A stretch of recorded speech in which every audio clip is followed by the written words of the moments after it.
प्राधिकरणको प्रगतिमा देशको उज्जवल भविष्य समेत जोडिएको छ।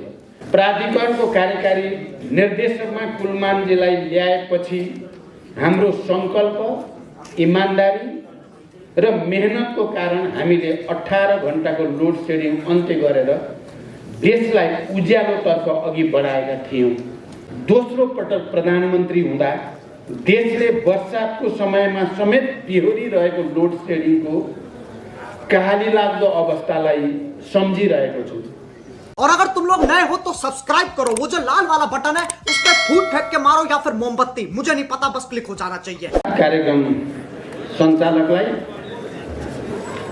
यो निकै उत्साहवर्धक र भव्य कार्यक्रमका अध्यक्ष तथा ऊर्जा जलस्रोत र सिंचाई मन्त्री शक्ति बहादुर बस्नेतज्यू, मञ्चमा रहनुभएका सबै अतिथिगण, प्राधिकरणका सबै कर्मचारीहरू, यो कार्यक्रममा उपस्थित सम्पूर्ण विदेशी अतिथिहरू, पत्रकार मित्रहरू र उपस्थित सम्पूर्ण महानुभावहरू, नेपालको सबैभन्दा ठुलो सार्वजनिक संस्थान नेपाल विद्युत प्राधिकरणको 38औं वार्षिकोत्सवमा प्रमुख अतिथिका रूपमा यस कार्यक्रमलाई सम्बोधन गर्न पाउँदा मलाई विशेष हर्ष र गर्वको महसुस भएको छ। म यहाँहरू सबैलाई अभिवादन भन्न चाहन्छु। यस महत्त्वपूर्ण क्षणमा म नेपाल विद्युत प्राधिकरणको सञ्चालक समितिका अध्यक्ष एवं ऊर्जा जलस्रोत तथा सिंचाई मन्त्री, सञ्चालक समितिका सदस्यहरू, नेपाल विद्युत प्राधिकरणका कार्यकारी निर्देशक र यस संस्थामा कार्यरत सम्पूर्ण कर्मचारीहरूका साथै आम नेपाली जनता समेतमा हार्दिक बधाई ज्ञापन गर्न चाहन्छु। उज्यालो नेपालको अविच्छिन्न यात्रा मार्फत नेपालको उज्यालो भविष्य निर्माणमा अविचलित प्रतिबद्धता साथ जुट्नु भएकोमा यस महत्त्वपूर्ण कार्यमा तपाईहरुसँग ऐक्यबद्धता प्रकट गर्न पाउँदा मैले विशेष हर्षको महसुस गरेको छु।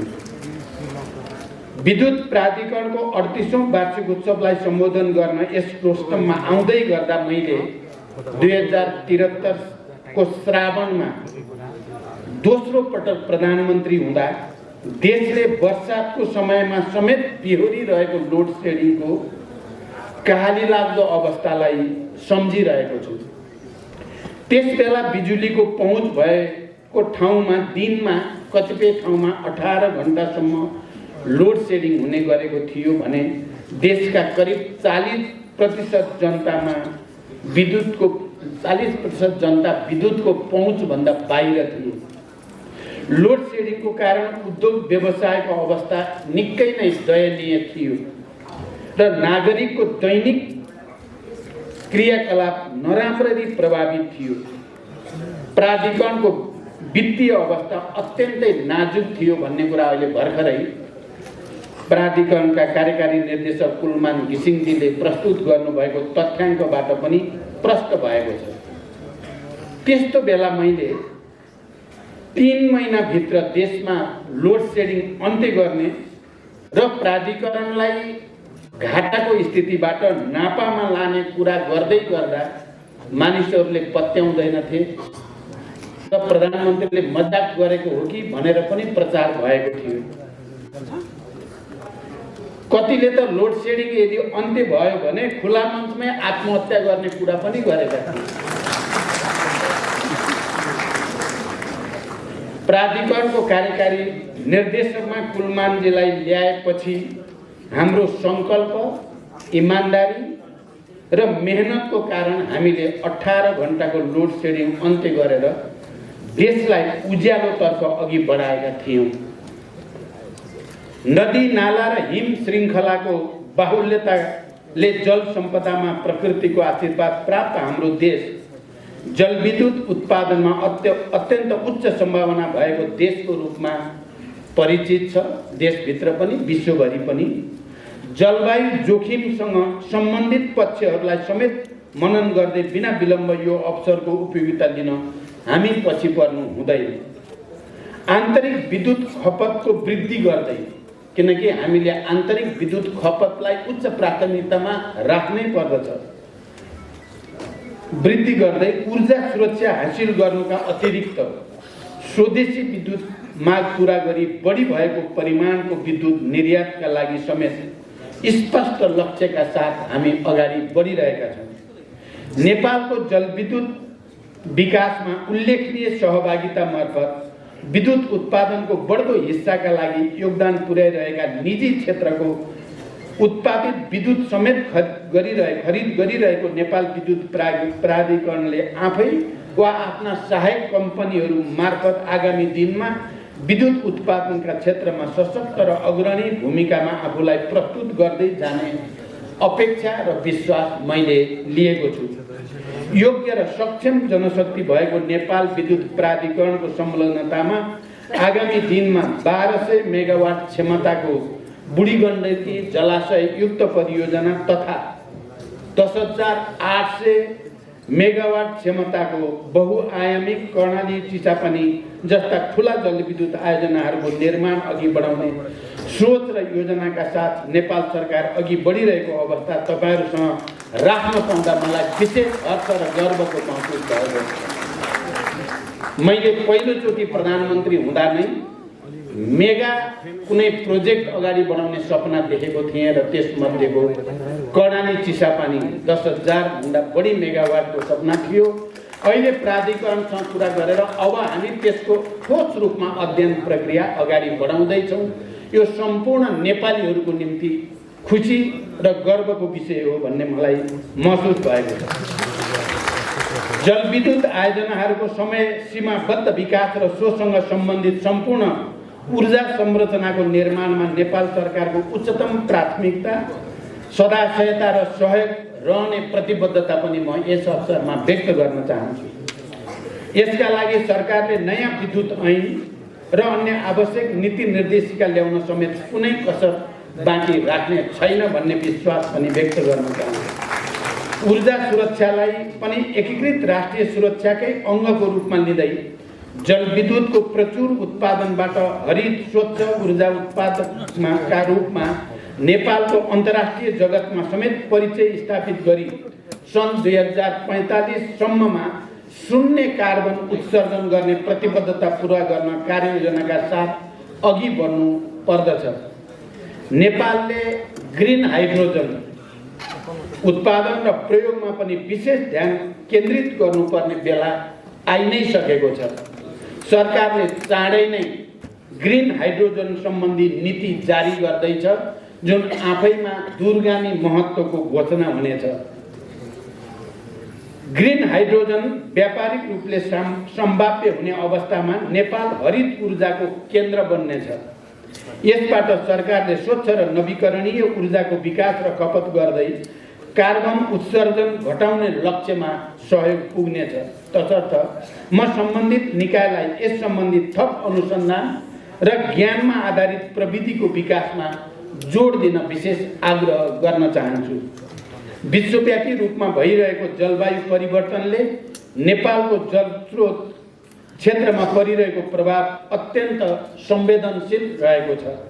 विद्युत उत्पादन र लगानीको दीर्घकालीन योजना निर्माण गर्दा जलवायु परिवर्तनले भविष्यमा पार्न सक्ने असरको प्रक्षेपणलाई अवलम्बन गर्न पनि त्यत्तिकै जरुरी छ।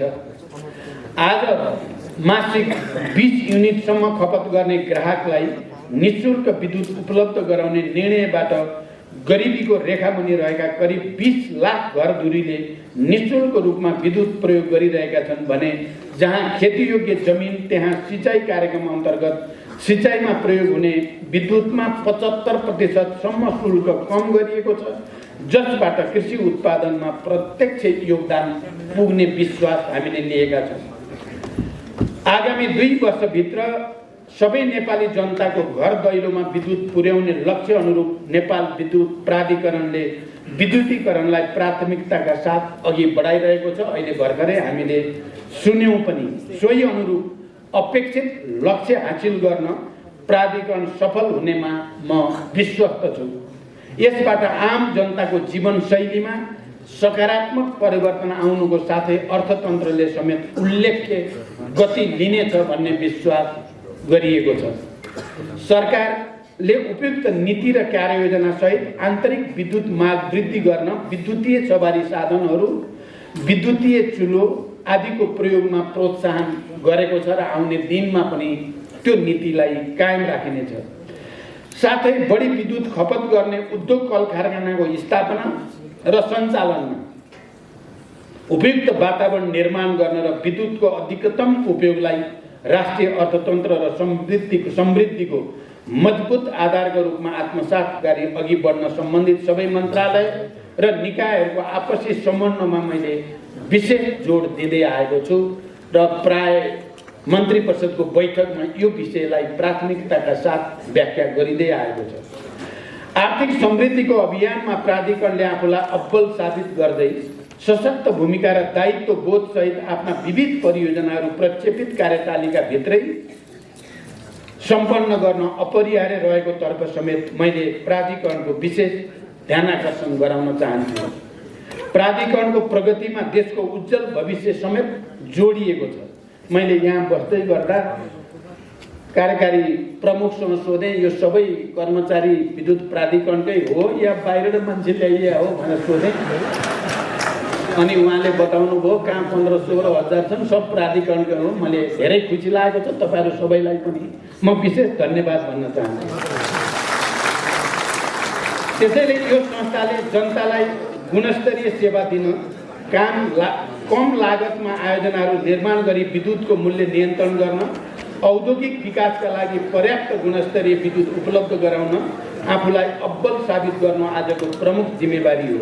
यसतर्फ आवश्यक स्रोत व्यवस्थापन लगायत सरकारका तर्फबाट नेपाल विद्युत प्राधिकरणलाई पुर्याउनु पर्ने अन्य कुनै पनि सहयोगमा कमी हुन नदिनमा पूर्ण प्रयास र प्रतिबद्ध रहनेछु।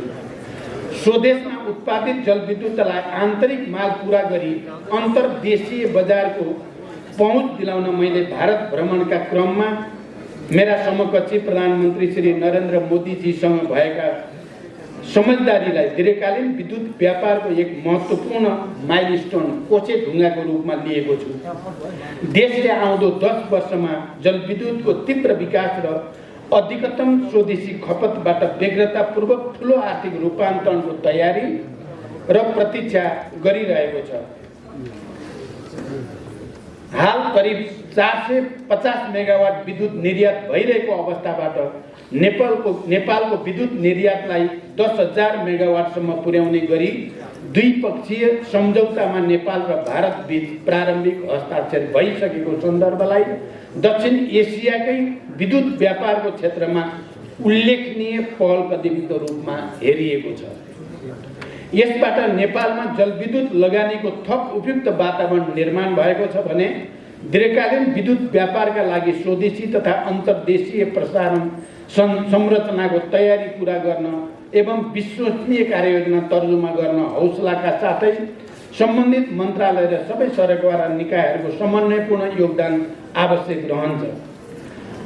मित्र राष्ट्र भारतसँगको उक्त समझदारीलाई मूर्त रूप दिन हाम्रा सम्बन्धित निकायहरू भारतीय पक्षसँग पनि लगातार सम्पर्क र समन्वयमा छन् भने सोका लागि अपरिहार्य रहेको अन्तर्देशीय प्रसारण संरचनाहरूको योजना र निर्माणमा दुवै देशका तर्फबाट आवश्यक कार्यहरूले गति लिन थालिसकेका छन्।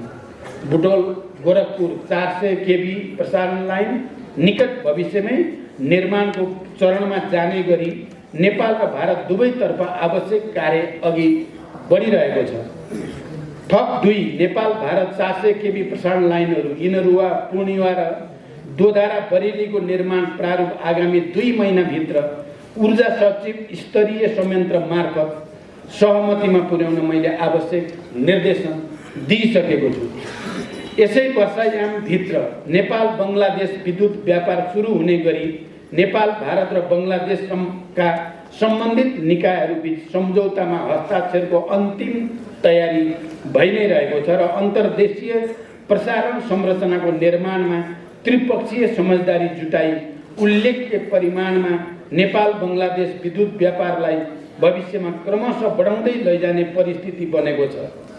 हालै मैले याकएओको सम्मेलन अन्तर्राष्ट्रिय सम्मेलनमा इटालीमा रोममा बङ्गलादेशका प्रधानमन्त्रीसँग मेरो गम्भीर संवाद भयो र यसलाई बढाउँदै लैजाने बडो उत्साहपूर्ण प्रतिबद्धता बङ्गलादेशको रहेको कुरा पनि म यहाँ जानकारी गराउन चाहन्छु।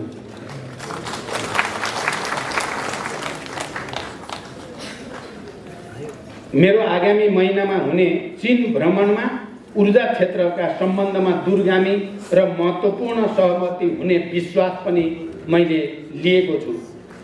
नेपालमा जलविद्युत विकासको इतिहास 112 वर्षभन्दा पुरानो भए तापनि जलस्रोतको प्रचुर सम्भावनाको सदुपयोग गरी लाभ लिन सकिरहेका थिएनौँ र अझै पनि छैनौँ। खोला नाला बगिरहने तर त्यसबाट प्रचुर फाइदा लिन नसक्ने विडम्बनापूर्ण स्थितिबाट हामी गुज्रिनु पर्यो। यसको अन्त्य गर्न अहिले योजनाबद्ध रूपमा काम अगाडि बढिरहेको छ।